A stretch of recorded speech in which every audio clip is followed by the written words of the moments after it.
Ebola தொற்று பரவல் விவகாரத்தில் தமிழகத்தில் ஊரடங்கு, மாஸ்க் கட்டாயம் என்ற செய்தி முற்றிலும் தவறானது என்றும், இதுபோன்று ஏதாவது இருந்தால் அது அதிகாரப்பூர்வ அறிவிப்புகள் தமிழக அரசினுடைய சுகாதாரத்துறை மூலமாகவே வெளியிடப்படும் என்றும் தமிழக பொது சுகாதாரத்துறை தரப்பில் தகவல் தெரிவிக்கப்பட்டிருக்கிறது. இது பற்றிய கூடுதல் விவரங்களை கேட்டு பெறுவோம். செய்தியாளர் தாய்மானவன் இணைகிறார். தாய்மானவன், இந்த எபோலா தொற்று பரவல் தொடர்பாகவும் பொதுமக்களுக்கான அந்த அறிவுரைகள் தொடர்பாகவும் தமிழக பொது சுகாதாரத்துறை சொல்வதென்ன? எபோலா தொற்று பரவல் விவகாரத்தில் முகக்கவசம் கட்டாயம் என்ற செய்தி தவறானது. அதே போல ஊரடங்கு உள்ளிட்ட பல்வேறு வதந்திகள் பரப்பப்பட்டு கொண்டிருக்கிறது. இதில் இது போன்று ஏதாவது ஒரு விஷயம் வரப்போகுது அப்படின்னு சொன்னால் அதிகாரப்பூர்வமாக தமிழக சுகாதாரத்துறை அந்த அறிவிப்பினை வெளியிடும் என்று தமிழக பொது சுகாதாரத்துறை தகவலை வெளியிட்டிருக்கிறது. ஓவர் டு யூ தாய்மானவன், தொடர்ந்து உங்களுடைய தகவலை பதிவு செய்யுங்க. காங்கோ, உகாண்டா மற்றும் தெற்கு சூடான்ல எபோலா வைரஸ் பரவல் இருப்பதால இந்த நாடுகளுக்கு பயணத்தை தவிர்க்கும்படி மத்திய அரசு அறிவுறுத்தலை வழங்கியிருக்கிறாங்க. இந்த நாடுகளை வசிக்கக்கூடிய இந்தியர்களுக்கு தேவையான முன்னெச்சரிக்கை நடவடிக்கைகளை மேற்கொள்ள வேண்டும் எனவும், உள்ளூர் நிர்வாகத்தின் வழிகாட்டு நெறிமுறைகளை பின்பற்ற வேண்டும் எனவும் மத்திய அரசு வழிகாட்டுதலை வழங்கியிருக்கிறாங்க.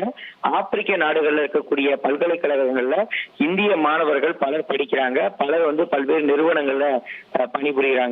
அதே போல ஆப்பிரிக்கர்களும் டெல்லி, மும்பை, கொல்கத்தா, சென்னை உள்ளிட்ட நகரங்களுக்கு மருத்துவ சிகிச்சைக்காக செல்றாங்க. எனவே இந்தியாவுக்குள்ள எபோலா வைரஸ் பாதிப்பு வருவதற்கான வாய்ப்புகள் இருப்பதால மத்திய அரசு எச்சரிக்கையை தீவிரப்படுத்தி இருக்கிறாங்க.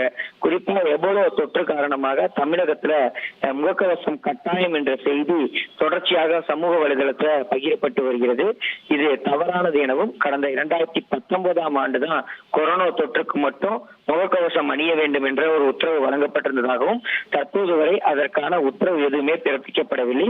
அதே போல் சமூக வலைதளங்கள்ல எபோலா தொற்று காரணமாக தமிழகத்துல ஊரடங்கு உத்தரவு எதுவும் பிறப்பிக்கப்படவில்லை. அதிகாரப்பூர்வ அறிவிப்புகளை தமிழக அரசு மற்றும் தமிழக சுகாதாரத்துறை வெளியிடக்கூடிய கருத்துக்களை மட்டுமே மக்கள் எடுத்துக்கொள்ள வேண்டும் என்ற ஒரு உத்தரவை தமிழக பொது சுகாதாரத்துறையின் தரப்புல வலியுறுத்திருக்கிறாங்க. அது மட்டும் இல்லாம மத்திய அரசு தெரிவித்திருக்கக்கூடிய வழிகாட்டு நெறிமுறைகள், அதாவது சம்பந்தப்பட்ட பாதிப்பு கொண்ட இந்த நாடுகளில் இருந்து வரக்கூடிய நபர்களுக்கு இருக்கக்கூடிய அந்த பரிசோதனை என்பது தீவிரப்படுத்தப்பட்டிருக்கிறது.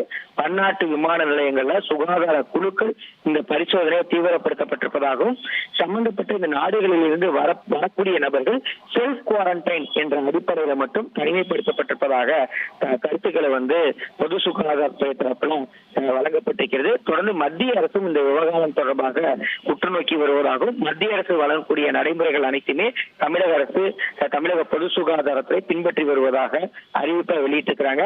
எனவே வதந்திகளை யாரும் சமூக வலைதளத்துல பதிவிட வேண்டாம், பதிவேற்றம் செய்ய வேண்டாம். அப்படி பதிவேற்றம் செய்வது தெரிய வந்தால் உரிய நடவடிக்கை எடுக்கப்படும் என்பதையும் குறிப்பிட்டிருக்கிறாங்க. விரிவான விவரங்களை வழங்கியமைக்கு நன்றி தாய்மானவன்.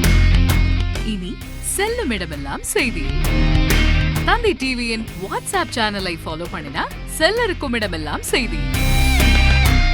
இதோ QR கோட், இப்பவே ஸ்கேன் பண்ணுங்க, ஃபாலோ பண்ணுங்க.